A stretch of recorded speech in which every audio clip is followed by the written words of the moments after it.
This week on Bill Moyers Journal. As the financial crisis spreads worldwide, we get the insights of investor George Soros.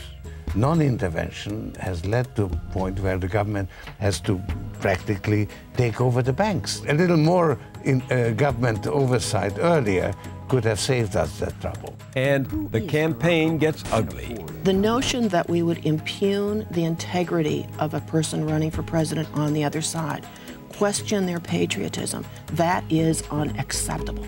Stay tuned. Funding for Bill Moyers Journal is provided by the Partridge Foundation, a John and Polly Guth charitable fund. Park Foundation, dedicated to heightening public awareness of critical issues.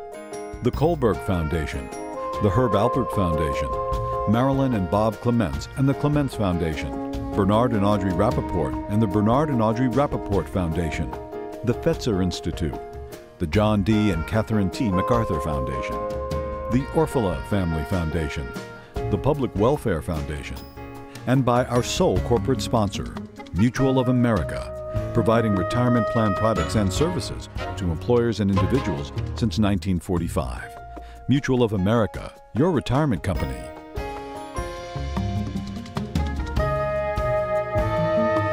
From our studios in New York, Bill Moyers.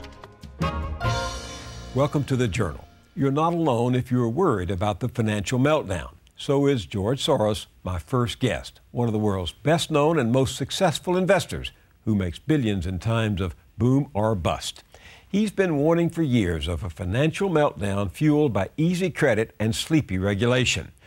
Now he's out with this timely book, The New Paradigm for Financial Markets, the Credit Crisis of 2008 and What It Means.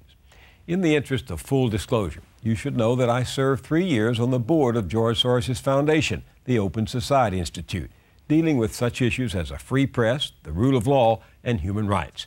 But I've had no involvement in his political activities and nothing to do with his business interests, unfortunately. It's good to see you again. Good to see me. Let's imagine for a moment that we're not in a New York studio, but we're in Neely's Barbecue Stand in Marshall, Texas, my hometown, and we're surrounded by people I know, people who have lost half of their 401ks in the last 3 or 4 weeks. And what they want to know is, does this financial meltdown represent the end of the American dream as they have known it? No. I think it's got nothing to do with the American dream as such. There has been some kind of an ideological excess, namely market fundamentalism. And for the last 25 or so years, and now that world is collapsing. What do you mean, market fundamentalism? It's that markets will correct themselves, that you should leave it to the markets, and there is no need for government intervention in financial affairs, letting market run rampant. And that doesn't work. The markets have the ability to adjust, and they're very flexible, and there is this invisible hand. But it is also prone to be mistaken. In other words, markets, instead of reflecting reality, they always look at reality with a bias. There's always a prevailing bias of call it, optimism, pessimism, and sometimes those moods actually can reinforce themselves, so that there are these initially self-reinforcing, but eventually unsustainable and self-defeating boom-bust sequences or bubbles. And this is what has happened now. This current economic disaster is self-generated. It was generated by the market itself, by getting too cocky, using leverage too much credit, and it got excessive. You use the word disaster. The financial system is teetering on the edge of disaster. Hopefully it will not go over the brink, because it very rarely does. It only did in the 1930s. Since then, whenever you had a financial crisis, you were able to resolve it. This is the most serious one since the 1930s. There hasn't been one as serious as this. Unfortunately, the authorities are behind the curve. They are reacting to these crises as they emerge. One thing leads to another. One market after another gets into difficulty, and they react to it. And they don't quite understand what's hitting them, so they are not anticipating and not gaining control of the situation. Well, this is what's interesting. Why wouldn't the government be able to look at what you looked at and see what's coming? Because actually they have been working on false premises.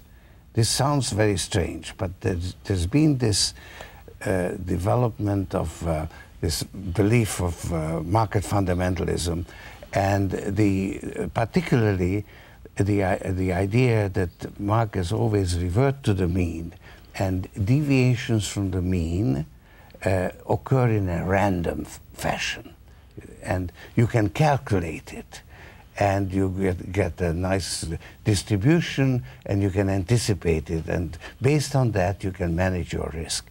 And that actually was based on a false idea. Namely, the markets are self-correcting, because the market moods have a way of affecting the fundamentals that markets are supposed to reflect. And there's always a divergence between our perception and what actually exists. For instance, take the simplest situation, namely housing. Banks give you credit based on the value of the houses, but they don't seem to somehow understand that the value of the houses can be affected by the amount of credit they are willing to give. Now, we've developed these fabulous new ways of securitizing mortgages, which has made credit much more amply available. And we've been able to calculate risk, and therefore we were willing to give more and more credit. And that has pushed up the value of the houses. Also, of course, Greenspan kept interest rates too low too long.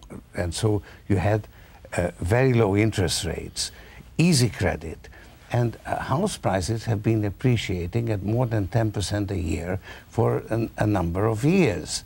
And the willingness to lend actually increased. There was an insatiable appetite for these newfangled securities. Yeah, which nobody understood, really. Which they didn't properly understand. And there was always a separation between the people who generated the mortgages and packaged them and sold them to you, and the people who owned them. So nobody was paying attention to the quality of the mortgages, because they didn't have an interest. They collecting fees, and then there were other people holding the mortgages. Right. And that was not factored into those instruments. The idea was that by distributing risk, you actually reduce risk. But by separating the principal from the agent, you actually greatly increased the risk. And that was not reflected. And the rating agencies didn't realize it, so they gave AAA ratings. And then a few weeks later, those AAA bonds became practically valueless. And that's what has happened. So how does a system become deranged like that, so separated from reality, like an individual who goes insane because he or she separated? Well, sometimes we get carried away. I mean, you know, let's say in the Middle Ages, people were religious. And so they had tremendous discussions about how many angels can dance on the eye of a needle. Now, if you believe that angels can dance, then that's a legitimate question. And this is exactly what has happened here.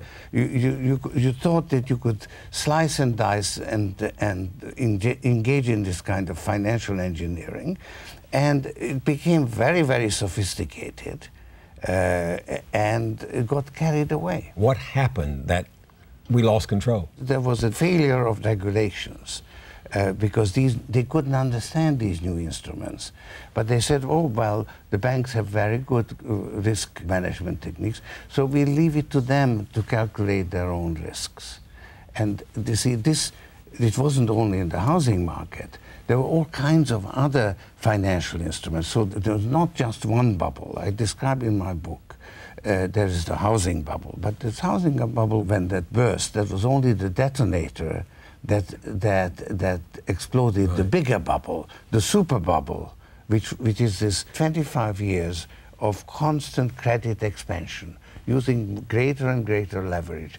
The amount of credit in the economy has been growing at, I don't know the exact figure, but maybe at least twice as fast as the economy itself. I think it's more like 3. And now suddenly you have a contraction of credit, and it's a sudden thing, and it's a period of great wealth destruction. And that's how these poor people in Texas suddenly find that their 401k is worthless. So as we talk, Secretary Paulson and the government seems to be coming around to what you've been advocating, and that is taking taxpayer money, public capital, and injecting it directly into the banks. In effect, nationalizing some of these banks. Why do you think that will work when everything else has failed?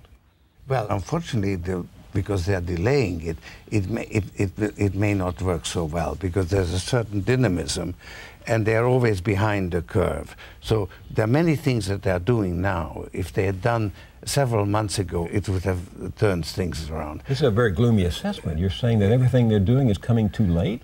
How does that ultimately play out? No, unfortunately, that is the case. I'm quite distressed about it.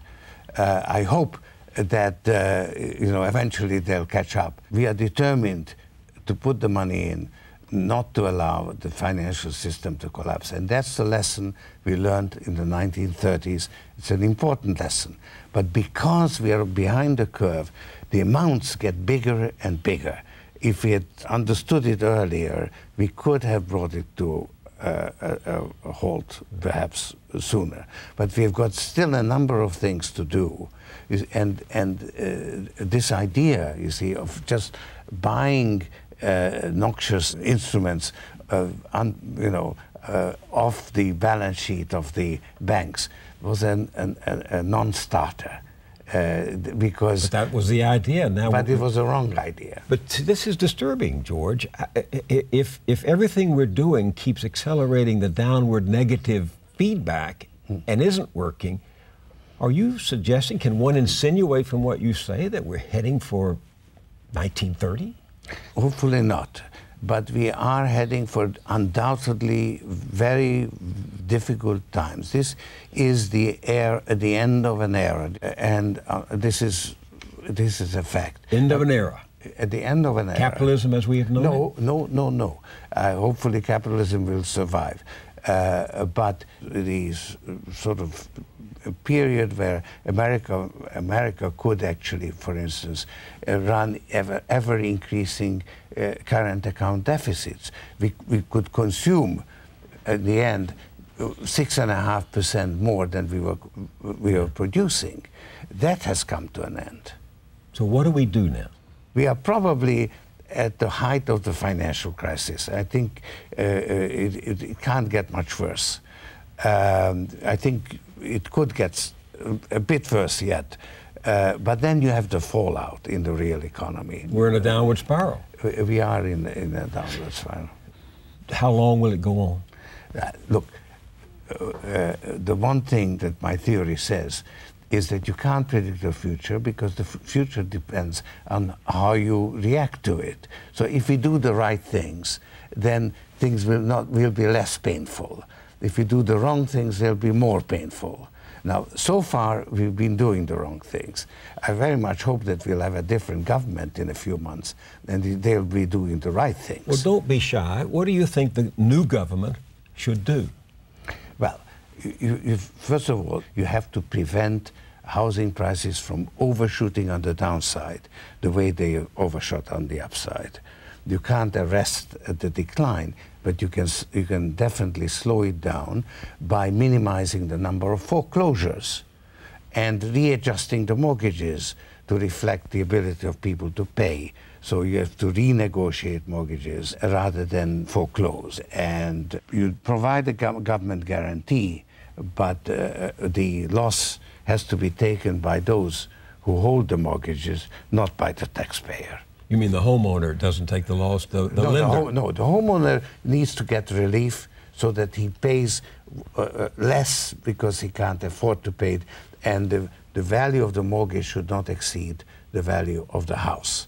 Right now, you already have 10 million homes where you have negative equity, and before you are over, it will be more than 20 million. You know, you're talking about taking action 3 months from now, whether it's a McCain administration or an Obama administration. What happens in these next 3 months? And I'm serious about that. I am very worried about it, and I hope that they will have a new Secretary of the Treasury, somebody else at sooner than later? I don't think it would be very helpful. You don't think Paulson is up to it? Unfortunately, I have a negative view of his performance.